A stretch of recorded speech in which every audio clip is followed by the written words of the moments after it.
اجتماعاً في الأمم المتحدة. And an honor it is. It's long overdue. And I was shocked when I was given that statistic that I would be the first. That's very sad in many ways. And it's great to be with you. I want to thank Vice President Pence for the outstanding job he's doing. He's been a fantastic and valuable representative of our country. Likewise, Secretary Mike Pompeo, Ambassador Kelly Craft, Secretary Ross, Secretary Mnuchin, Ambassador Sam Brownback, all for joining us today. And we have other representatives of our cabinet and the administration in the room. We've done a lot. The Johnson Amendment doesn't get spoken about enough, but I'm very proud to say that we've obliterated the Johnson Amendment within our country so that now we can listen to the people that we want to listen to, religious leaders, without recrimination against them. It was a very important thing, and I said that at the beginning, and I say it now. It's something I'm very proud of. We're also grateful that UN Secretary General Antonio Guterres could be here along with so many of his friends and my friends, world leaders. I've gotten to know a lot of them, and I would imagine you know all of them. I would imagine. If you don't, you're not doing your job. And also I want to thank my daughter Ivanka for being here. She works so hard on all of the things that are very important to the people in this room. So thank you, Ivanka, for being here.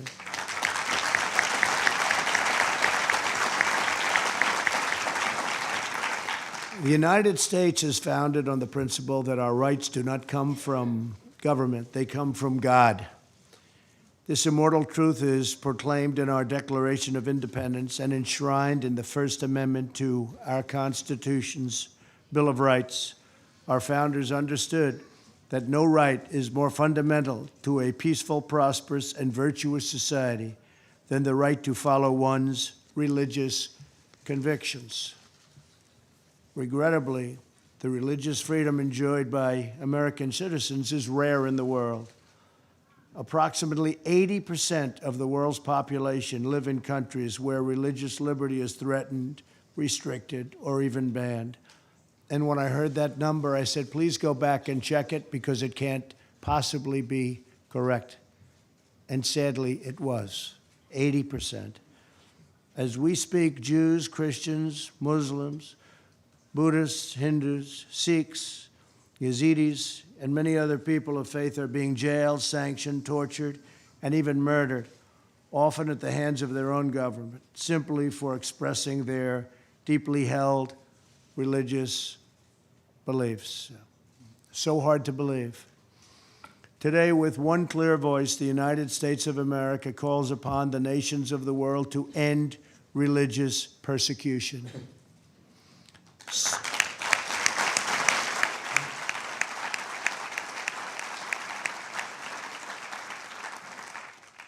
To stop the crimes against people of faith, release prisoners of conscience, repeal laws restricting freedom of religion and belief, protect the vulnerable, the defenseless, and the oppressed. America stands with believers in every country who ask only for the freedom to live according to the faith that is within their own hearts. As president, protecting religious freedom is one of my highest priorities and always has been. Last year, our Secretary of State, Mike Pompeo, hosted the first ever ministerial to advance international religious freedom. In this year's ministerial, Secretary Pompeo announced plans to create the International Religious Freedom Alliance, an alliance of like-minded nations devoted to confronting religious persecution all around the world. I've appointed a special envoy to monitor and combat anti-Semitism. We're standing up for almost 250 million Christians around the world who are persecuted for their faith. It is estimated that 11 Christians are killed every day for the following. I mean, just think of this, 11 Christians a day for following the teachings of Christ.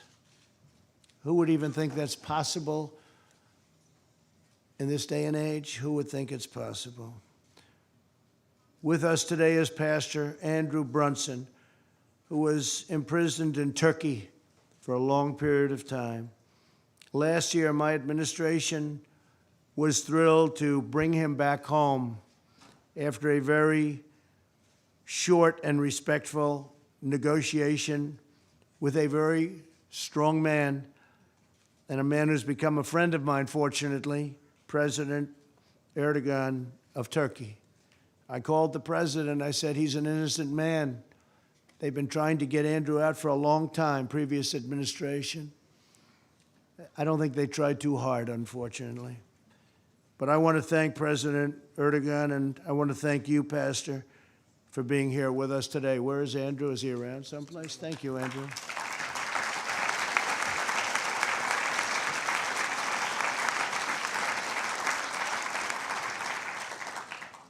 We did a good job with that negotiation, Andrew. You got back.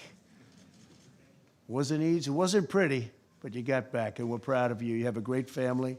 And the love, when Andrew came back, the love from so many people, it was actually, I hadn't seen anything quite like it. So congratulations, and I understand you're doing fantastic work with your family. Thank you very much. Thank you, Andrew.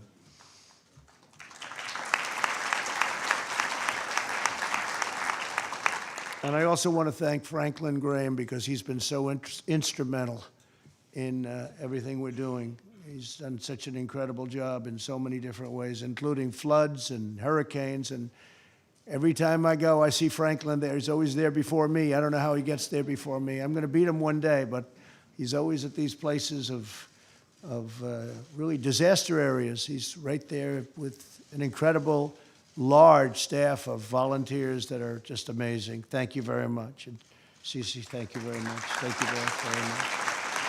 And Paula White, thank you very much.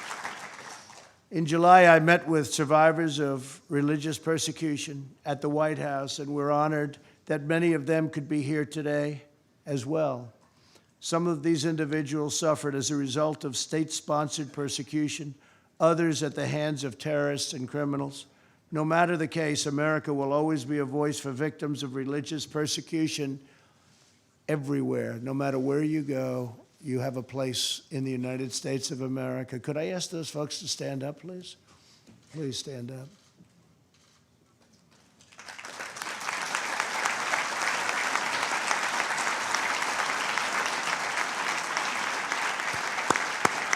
Thank you.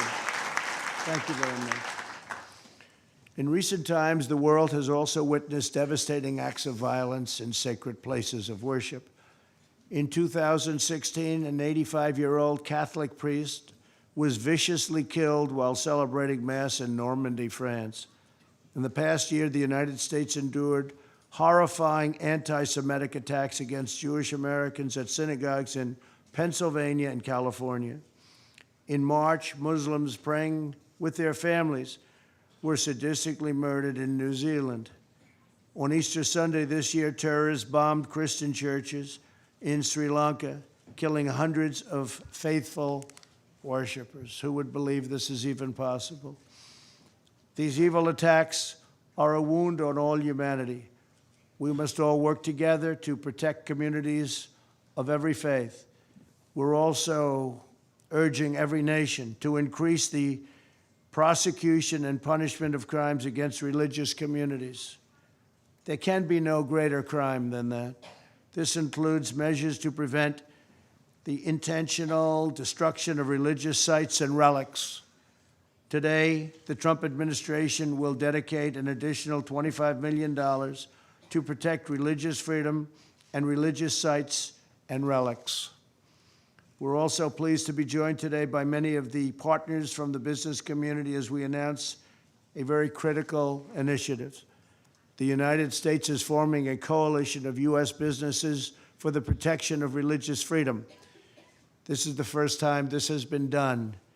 This initiative will encourage the private sector to protect people of all faiths in the workplace. And the private sector has brilliant leadership. That's why some of the people in this room are among the most successful men and women on earth. They know how things get done, and they know how to take care of things, and they're with us now for the first time to this extent, first time ever. And we're really honored to have you in the room. Great business leaders, great people of strength. Too often, people in positions of power preach diversity well, silencing, shunning, or censoring the faithful. True tolerance means respecting the right of all people to express their deeply held religious beliefs. Before I conclude, I want to once again thank all of the survivors in the room for their courage and resilience. You're an inspiration to the world. You remind us that no force on earth is stronger than the faith of religious believers. The United States of America will forever remain at your side and the side of all of those who seek religious freedom. Today, I ask all nations to join us in this urgent moral duty. We ask the governments of the world to honor the eternal right of every person to follow their conscience, live by their faith, and give glory to God. The United States has a vital role in this critical mission.